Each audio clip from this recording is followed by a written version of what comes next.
നിങ്ങൾക്ക് എപ്പോഴും ഗുരുവായൂർ പോകുമ്പോൾ കാണാം സുഹൃത്തികളായിട്ടുള്ള അമ്മമാരെ.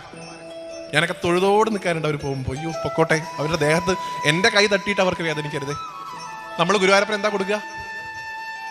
വെണ്ണ, പാല്, മഞ്ഞപ്പട്ട്, ഓടക്കുഴല്, മയിൽപ്പീലി ഉണ്ട്, ലിസ്റ്റ് ഉണ്ട്. പാൽപ്പായസം, അട, അപ്പം. ഇടയ്ക്ക് നമുക്ക് ഗുരുവായൂർ പോയാൽ ചില അമ്മമാരെ കാണാം കേട്ടോ. അവർ കയ്യിൽ നോക്കിക്കഴിഞ്ഞാൽ മയിൽപ്പീലിയും പാൽപ്പായസം ഒന്നും നിങ്ങൾക്ക് കാണാൻ പറ്റില്ല. അവരുടെ കയ്യിൽ ചിലപ്പോൾ ബലൂൺ ഉണ്ടാവും, ബലൂണുകൾ, നല്ല മനോഹരമായിട്ടുള്ള ബലൂണുകൾ. അവരുടെ കയ്യിൽ ചിലപ്പോൾ പി ഉണ്ടാവും, പി നൂതന പി. അവരുടെ കയ്യിൽ ചിലപ്പോൾ കാറുകൾ ഉണ്ടാവും, ഇങ്ങനെ ഉരുട്ടി പോണ കാറുകൾ.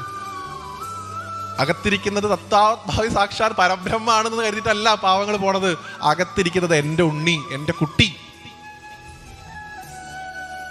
ആ വാക്കുണ്ടല്ലോ, അതാണ് ഭഗവാൻ നിങ്ങളിൽ നിന്ന് പ്രതീക്ഷിക്കുന്നത്.